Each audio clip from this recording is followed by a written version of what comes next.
আজ আজ 20 জুলাই 2025। দৈনিক কালের কণ্ঠের প্রধান শিরোনাম। সংকটে নিশ্চল শিল্প বাণিজ্য।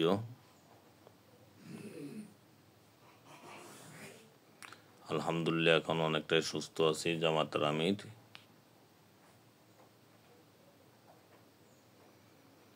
রাত থেকে সকাল পর্যন্ত বৃষ্টি, বজ্রপাতের আশঙ্কা। উত্তরাঞ্চলে ভারী বৃষ্টি হতে পারে। সালাউদ্দিনকে নিয়ে এনসিপির নেতারা বক্তব্য উত্তাল কক্সবাজার। 20 বছর কোমায় থাকা সৌদি প্রিন্সের মৃত্যু।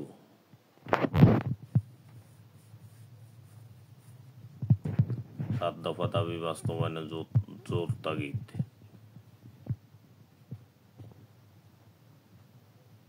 নোয়াখালীতে এখনো পানিবন্দী 17,000 পরিবার।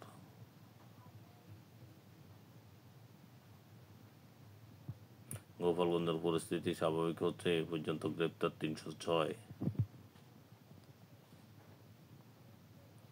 ফিরে দেখা কারফিউর মধ্যেও সংঘর্ষ, নিহত 37। ফিরে দেখা 20 জুলাই 2024। উদ্বোধনের 21 মাস পরও নিষ্ক্রিয় তৃতীয় টার্মিনাল।